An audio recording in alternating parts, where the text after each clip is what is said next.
Hey guys, Rob here from Venture Lives. So this is the second video describing our off-grid electrical system on our sailboat. If you haven't seen the first video, go ahead and click the link down below.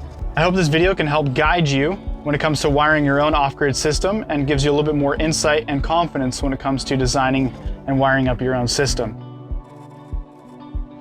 Venture lives in all of us. From sailboat life to van life, and now back to sailboat life. We have been exploring the Pacific Northwest and Alaska, searching for the best adventures. After losing our camera gear and footage from the past 6 years, we decided to buckle down and save money. Now we are setting off again, creating adventure films in the Pacific Northwest and Alaska. Join us and follow along to watch the journey. This is the life we live, inspiring you, Venture Lives. Because Venture lives in all of us. These videos are supported by you. If you haven't already, hit that subscribe button so you won't ever miss out on a new Venture Lives video. If you want to join the crew and help support future videos, visit our website at venturelives.com. Right now I'm in the lazarette of our sailboat and I have everything taken out, and that is because down here is where we store our lithium batteries as well as our charge controller, and all the wiring on our boat is essentially down here. I'm not a professional electrician, but my wife and I have been living off-grid for the last 5 years. This is the third off-grid system that we have built. So I know our system isn't perfect and it is a work in progress. Please go ahead and leave a comment down below. I'd like to hear your suggestions on how we can improve upon this. I've been doing my own research for the past 5 years, talking with experts, going online, Google search, YouTube videos, and I've been able to figure this out after about 5 years of research, yet I'm still trying to learn as much as possible. So if you have any suggestions or comments, or can give me some tips and pointers, please let me know. I'd like to have this as an educational tool for not only myself, but for those who watch our channel and follow along with what we do.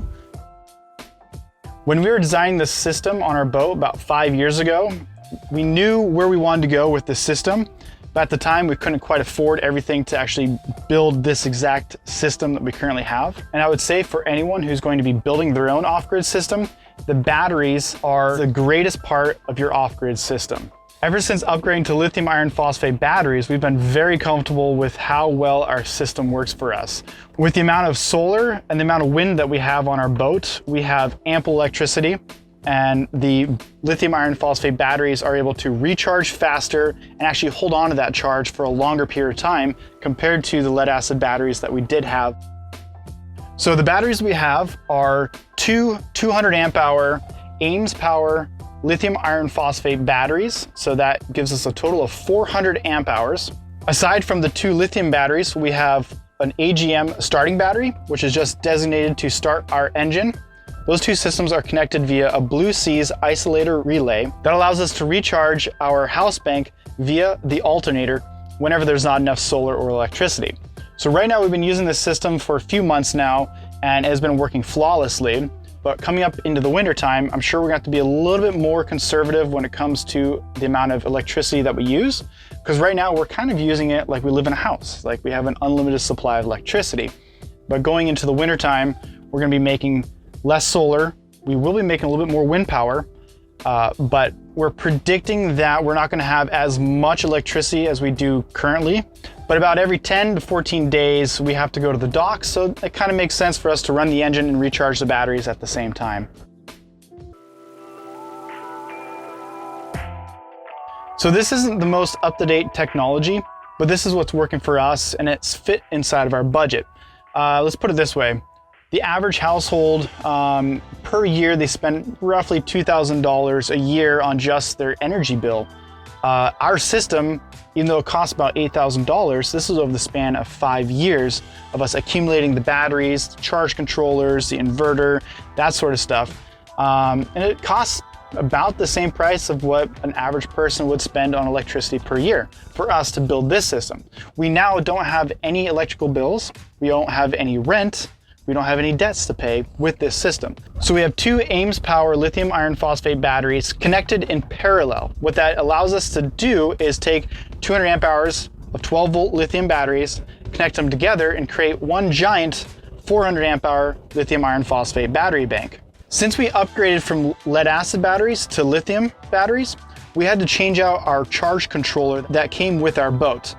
The charge controller that came with this boat was designed for lead acid batteries, and you cannot use a lead acid battery charger with lithium iron phosphate batteries. The way that the chemistry is designed for the two different batteries, you're actually going to kill your lithium batteries rather quickly if you use that charge controller. So what we did is we went ahead and got the Victron Energy Multiplus Compact inverter and charge controller. It's a 2-in-1 charge controller, which allows us to eliminate having a standalone inverter and eliminate the charge controller and have one system designed for charging whenever we have shore power, that is, and inverting the power to 120 volt AC, the same sort of electricity you find in your home power outlet. Installing the Victron Energy charge controller was actually rather simple, and that's the reason why we chose it. So on our boat, there's already a designated shore power plug-in. We took those 3 wires, the green, the white, and the black, and we connected directly into the input ports on the Multiplus Compact. Coming out of that, we had another 3 green, white, black wires coming out that then connect into our AC distribution panel. There's also a positive and a negative lead port that connect to the lithium iron phosphate batteries. There's also a small trickle charge that connects to our starting battery. So that way when we are at shore, if we're at the docks that is, we can plug in and we can recharge our lithium house bank battery, as well as keep our starting battery topped off with a 4-amp trickle charge.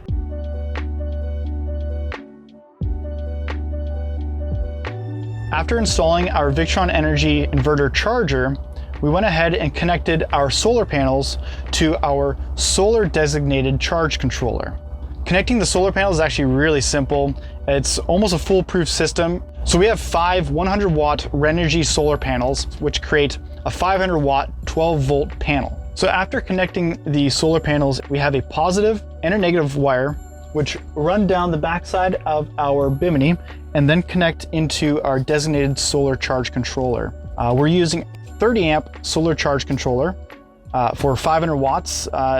Due to a lot of inefficiencies, we can connect 500 watts to a 30 amp charge controller.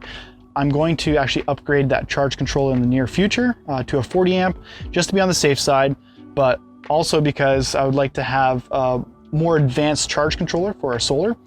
But it was something that we accumulated a few years back and has been working fine, and it's designed for lithium batteries.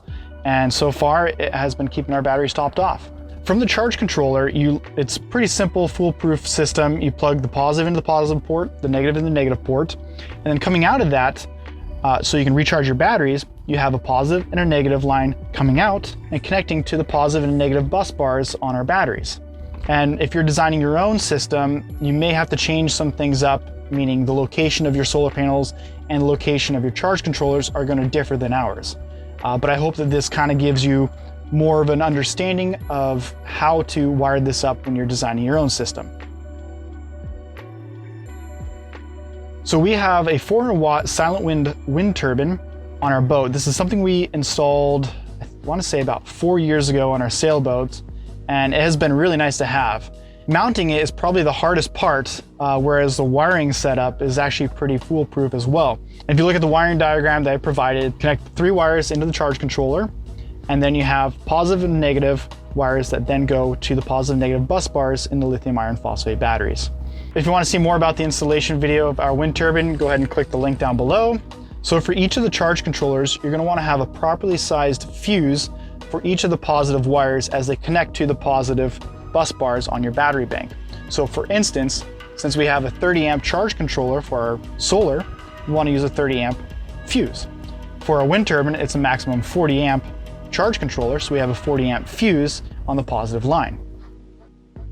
So our system, we have 600 watts of solar, but right now we have 500 watts of solar on our bimini, and we have another 100 watt panel on top of our Dodger. So the solar panel that's installed on our Dodger is actually going into our wind turbine charge controller, which is designed for 40 amps of wind and 20 amps of solar. So these are the MC4 connectors that you're going to find on pretty much every solar panel that you purchase. These are the inexpensive Renogy panels. They are 100 watts a piece, and they run about $1 per watt. So it's $100 for each panel. For the entire solar array, it was about $600 for all these panels. So these are the MC4 connectors found on the solar panels. And it's a pretty foolproof system because you have the positive and you have the negative, and you can only connect the positive into a positive terminal.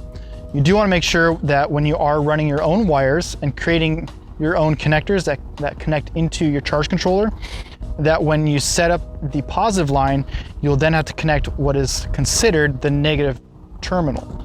So you take the positive, plug it into the positive section like that, take the negative into the negative. That's it. So I know our system isn't perfect and it is a work in progress. Please go ahead and leave a comment down below. I'd like to hear your suggestions on how we can improve upon this. I've been doing my own research for the past 5 years, talking with experts, going online, Google search, YouTube videos, and I've been able to figure this out after about 5 years of research. And the great thing is, our system works. We're able to live out here on a modest budget. We're able to have solar. We're able to experience these adventures, and that's what it's all about. Also, go ahead and check us out on Patreon. We've been setting up some great stuff on Patreon, so if you want to learn how to get in touch or help us out with these videos, go ahead and check us out on Patreon. Hey guys, hope you enjoyed that video.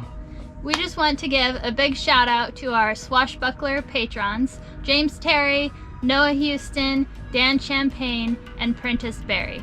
These videos would not be possible without you, so thank you very much. Yeah, thanks guys. And also, we are going to start doing monthly competitions with our patrons. Noah Houston won the last competition. He is our longest standing patron, and so he won a free hat. You're awesome, Noah.